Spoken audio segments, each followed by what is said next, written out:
Initiative Heimat und Umwelt und wir haben gleich als erste, schon Ende März, die erste Protestaktion gegen diese völlig verrückten Corona-Zwangsmaßnahmen gemacht.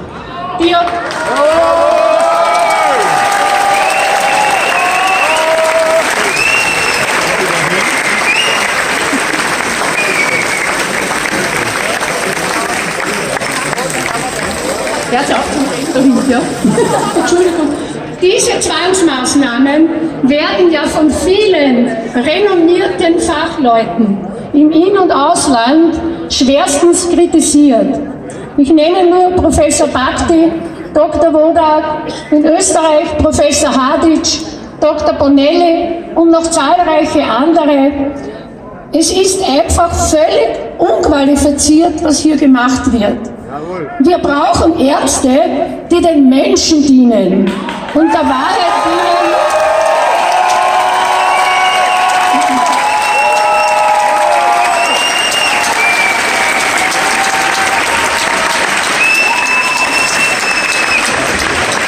Uns Menschen und nicht der Pharmaindustrie oder der Politik.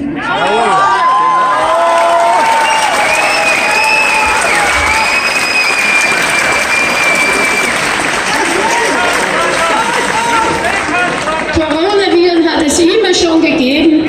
Sie waren immer ein Teil der Grippeviren und es war heuer eine ganz normale Grippe, wie wir sie jedes Jahr hatten. Die Sterblichkeit ist sogar geringer heuer, als sie in vergangenen Jahren schon war. Und das ganze Theater hat einen ganz anderen Hintergrund, für den der Virus, der sogenannte, nur ein Vorwand ist.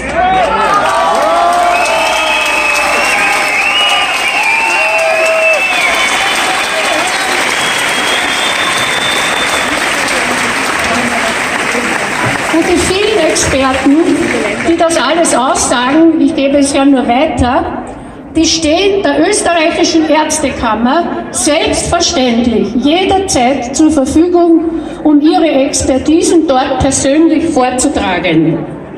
Die Ärztekammer muss es nur in Anspruch nehmen.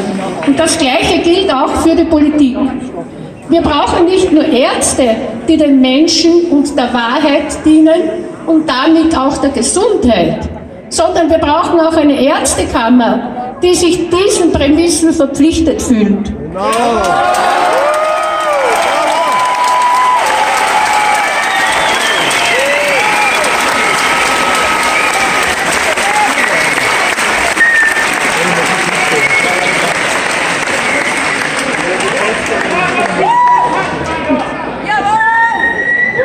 Einer der renommiertesten Infektiologen, Epidemiologen und Immunitätsfachleuten in Deutschland, der aber weit über Deutschland hinaus in der Wissenschaft einen ausgezeichneten Ruf hat, ist Professor Sucharit Bhakti.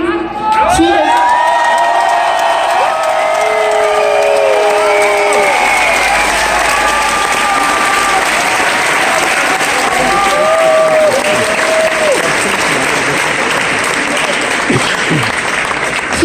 haben schon gehört von seinen Aussagen. In Österreich gibt es zumindest ein Medium, das ihn zu Wort kommen lässt, das ist Servus TV.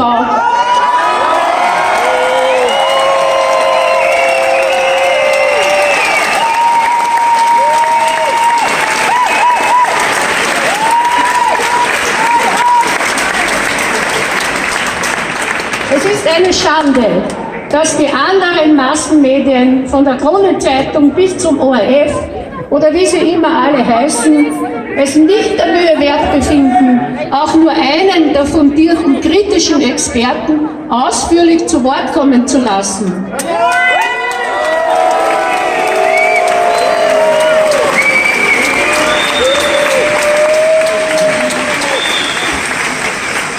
Professor Sucharit Bhakti hat zusammen mit seiner Frau, die auch eine ausgewiesene Expertin ist auf diesem Gebiet, ein Fachbuch verfasst, Corona-Fehlalarm. Wer es noch nicht hat, Sie können das überall bekommen. Die Ärztekammer sollte dieses Buch sofort allen österreichischen Ärzten zuschicken.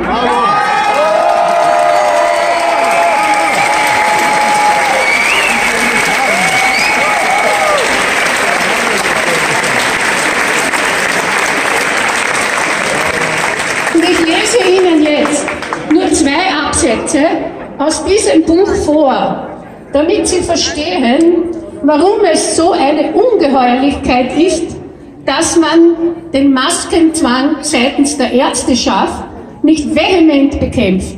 Insbesondere was die Arbeitnehmer anbelangt, die das den ganzen Tag aufhaben müssen.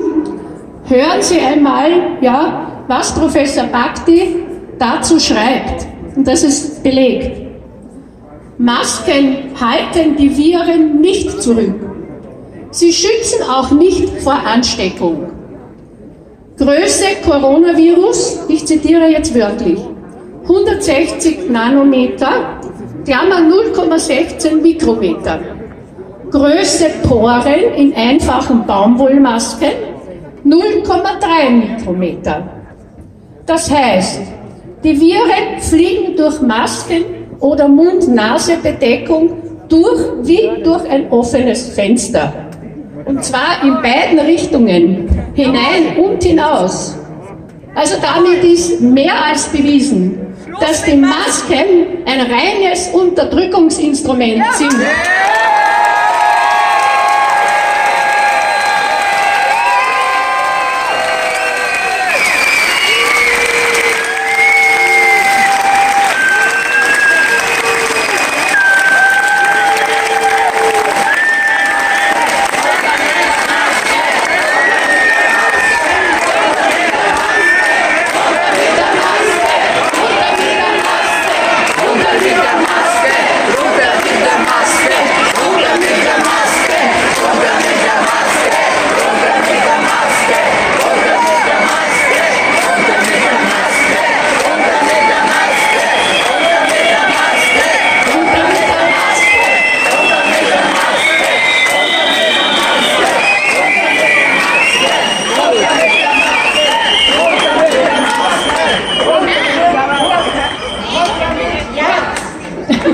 Es kann auch keine zweite Welle geben, liebe Freunde. Es gab ja nicht einmal eine erste.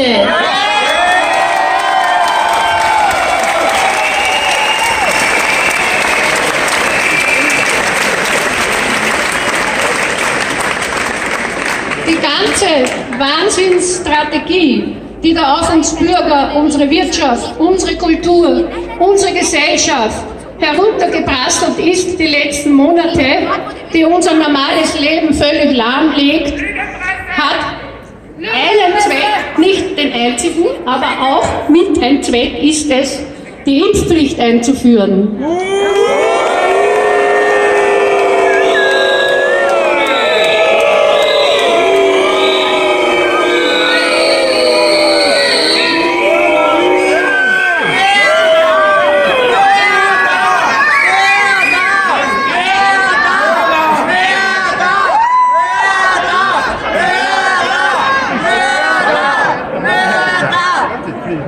Wir sollen so lange mit den Masken und dem Einsperren und den nicht mehr Durchführungsmöglichkeiten für Veranstaltungen, privat dürfen wir uns schon bald nicht mehr treffen, das sei angeblich gefährlich, ja.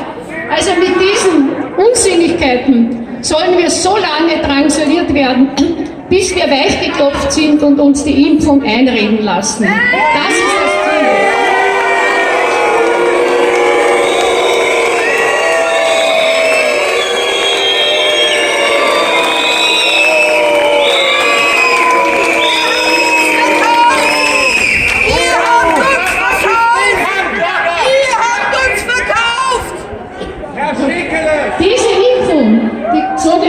Corona-Impfung, um die jetzt ein Wettrennen im gesamten, nicht nur westlichen, überall politischen System und in der Industrie, in der Pharmaindustrie seit Monaten im Gange ist, beschämend in jeder Weise. Jeder versucht, an diesen Milliardenkuchen heranzukommen. Diese Impfung wird zum ersten Mal in der Geschichte dieser Welt eine Impfung sein, die in das Erbgut von uns Menschen eingreifen soll.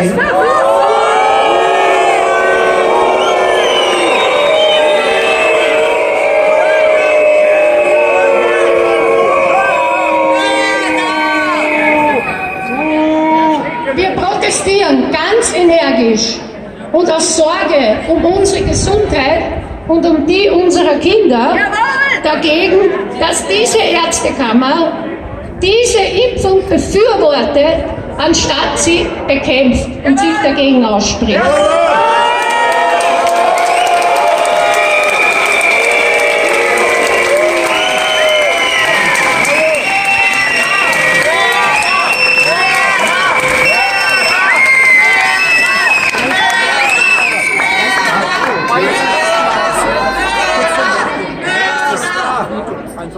Die Politiker behaupten, es würde keinen Impfzwang geben.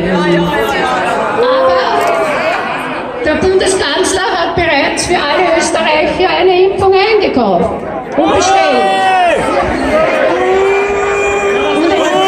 Und in zahlreichen Bereichen gibt es auch den Impfzwang bereits.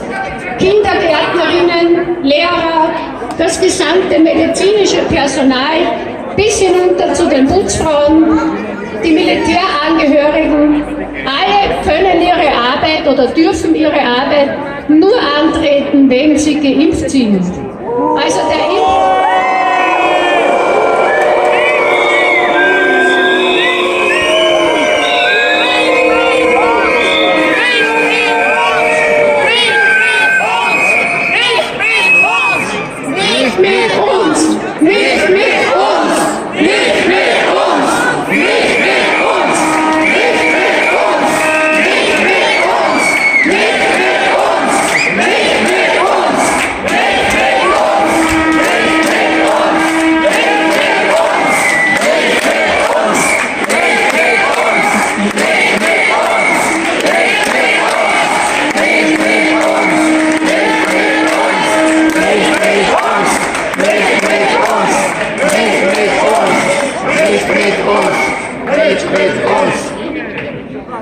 deshalb unterschreibt bitte alle.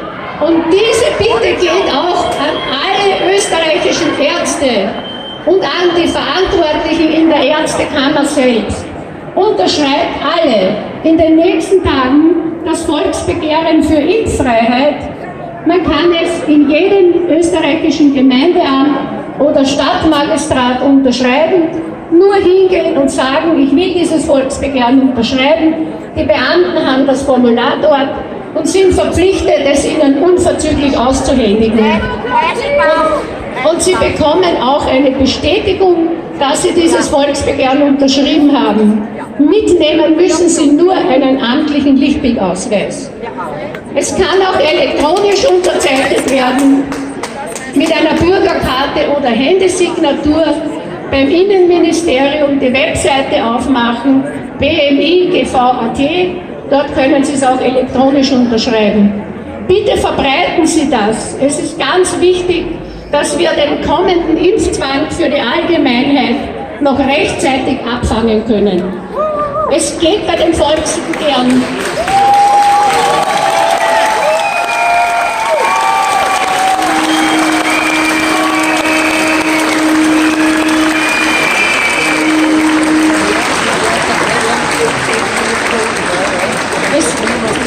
Es geht bei dem Volksbegehren nicht darum, dass sich ein Unterzeichner gegen das Impfen generell ausspricht, sondern nur, dass die Impfung freiwillig bleiben muss. Und zwar alle Impfungen.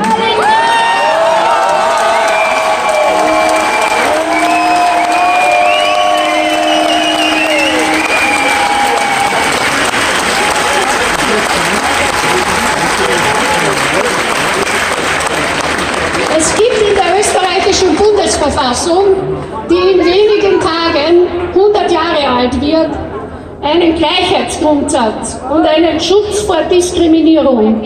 Und daher darf auch kein Bürger irgendwelche Nachteile im Leben erfahren, wenn er sich nicht impfen lässt. Darum geht es bei diesem Volksbegehren.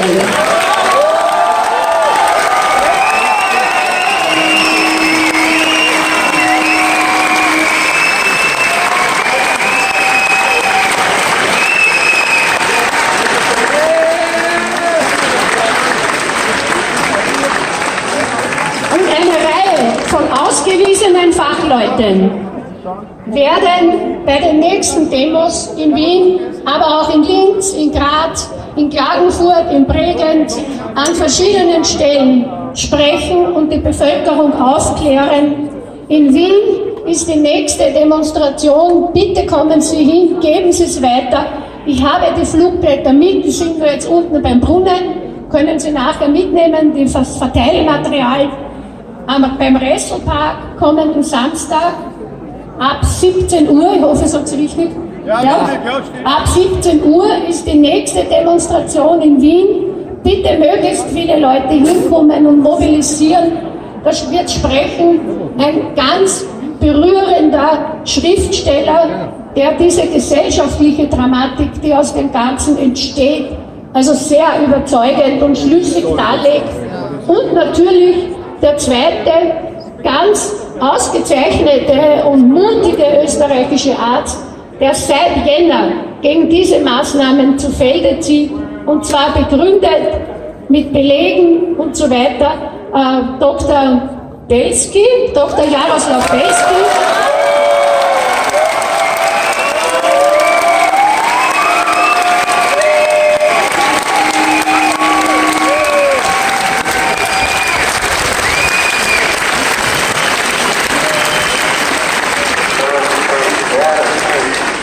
Und noch einige andere Redner natürlich. Wie gesagt, diesen Samstag Resselpark vor der Karlskirche ab 17 Uhr und nächsten Sonntag am 26. September, nächsten Samstag am 26. September findet eine große bundesweite Demonstration statt. Die wird von unserer Gruppe zusammen mit anderen Initiativen, Corona-Widerstandsinitiativen auf die Beine gestellt, organisiert. Verbreiten Sie bitte diesen Termin auch weiter. Unterlagen habe ich beim Brunnen zum Weitergeben. 26. September von 13 bis 16 Uhr. Der nächste Samstag sozusagen. Da werden wirklich zahlreiche kompetente Fachleute sprechen. Es wird auch ein Buffet von Biobauern geben, einen Büchertisch und natürlich auch ein bisschen Live-Musik, sodass das Ganze nicht so triste wird. Denn triste gemacht wird unser Leben sowieso nicht nur durch die Politik, sondern auch durch die Ärztekammer. Ja.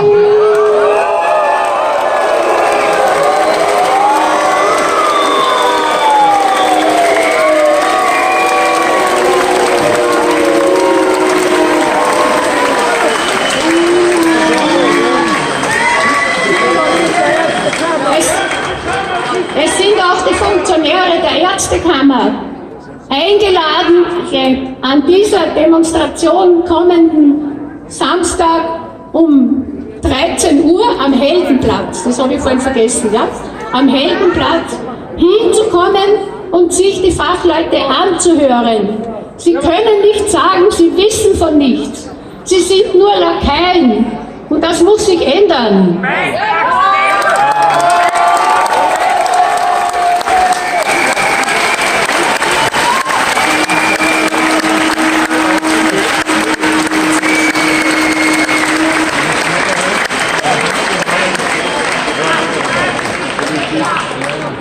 Deshalb unabhängige Experten einbinden, zu Wort kommen lassen, sowohl in Fachkreisen als auch in den Medien. Das wollen wir und das ist auch unser Recht in einer Demokratie, die ja immer mehr jetzt zu Grabe getragen wird. Und damit möchte ich jetzt einmal schließen, ja. Danke Ihnen fürs Zuhören und möchte das Wort an Frau Gemeinderätin Gabriele Wladika weitergeben. Dankeschön.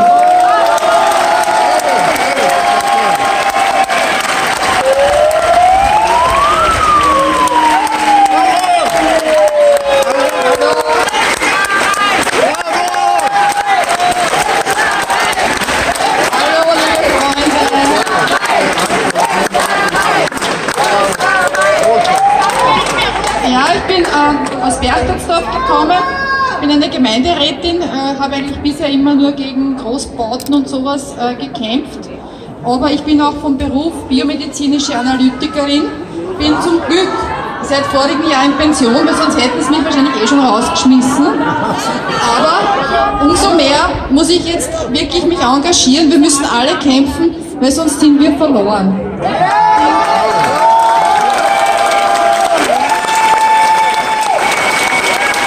Die Inge hat ja schon ziemlich viel über das Impfen gesagt. Wie ihr alle wisst wahrscheinlich, hat der Bill Gates, der Microsoft-Gründer und Hauptsponsor der WHO, ja schon vor längerer Zeit gesagt, er will die ganze Menschheit impfen, also 7 Milliarden Menschen. Und zwar zweimal. Also er hat jetzt letztens kürzlich wieder gesagt, wir brauchen 14 Milliarden Impfdosen und das ist vielleicht ein Problem, die so schnell herzustellen. Also wie glaubt er, dass jetzt alle sich freiwillig impfen lassen? Das ist schon sehr eigenartig, weil Impfzwang soll es ja nicht sein. Ich möchte nur jetzt erzählen, wie das mit der Impfstofftestung vorangegangen ist. Unser Obervirologe Dr. Drosten hat ja schon vor längerer Zeit gesagt, man muss die Regularien der Impfstofftestung außer Kraft setzen, damit es schneller geht. Das heißt, es gibt verschiedene Stufen bei so einer Testung und normalerweise muss man erst, wenn eine Stufe fertig ist, die nächste machen, aber sie machen alle Stufen zugleich. Und haben sogar schon begonnen, Menschen zu testen, und zwar die Firma AstraZeneca hat jetzt einmal 1077 Testpersonen gehabt. Die Hälfte davon wurden mit dem Corona-Impfstoff getestet und die andere Hälfte jetzt nicht mit einem Placebo, also Kochsalz oder sowas, sondern mit einem Meningokokken-Impfstoff. Also das ist schon bei der Impfstofftestung ein großer Trick, damit die Nebenwirkungen nicht zu stark hervortreten. Wenn man einen zweiten Impfstoff nimmt, obwohl er ja auch Nebenwirkungen hat, wird dann nur mehr das genommen, was also stärker ist als die erste Nebenwirkung. Und noch dazu hat man den Menschen Paracetamol gegeben, damit sie nicht so ein hohes Fieber kriegen.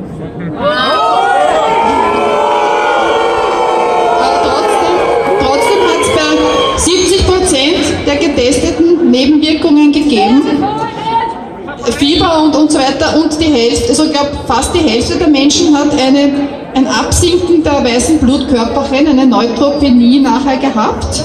Das sind so eben die neutrophilen Granulozyten, die für die Abwehr auch wichtig sind. Das heißt, sie haben dann nachher ein geschwächtes Abwehrsystem gehabt. Hat sich dann, Gott sei Dank, haben sie sich wieder erfangen. Aber eine Person hat eine sehr schwere Nebenwirkung, eine transverse Myelitis gehabt. Das ist eine Autoimmunerkrankung gegen die Nervenzellen. Das heißt, dieser Mensch wird wahrscheinlich gelähmt sein oder hat ständig schreckliche Schmerzen. Wir kennen diese Nebenwirkung von anderen Impfstoffen auch, zum Beispiel die HPV-Impfung, die ja angeblich gegen einen Gebärmutterhalskrebs wirken soll, ja auch der größte Fake des Jahrhunderts. Ja. Das ist eine reine Lüge. Und da wurden zahlreiche junge Mädchen damit geimpft, die auch eben teilweise, es hat Gelähmte gegeben, es sind welche gestorben, es sind welche halt behindert, können nicht mehr gescheit gehen und haben Schmerzen, müssen das ganze Leben lang irgendwelche Medikamente jetzt schlucken für nichts. Ja? Und so geht es zu bei der Impfstoffherstellung. Ich rede jetzt einmal generell darüber, weil es gibt ja viele Leute, die glauben, naja, es gibt ja sinnvolle Impfungen und ohne die Impfungen hätten wir ja die ganzen Seuchen nicht ausgerottet. Ihr könnt es mir glauben, das ist alles ein Schmäh. Es ist nur eine Ständemacherei.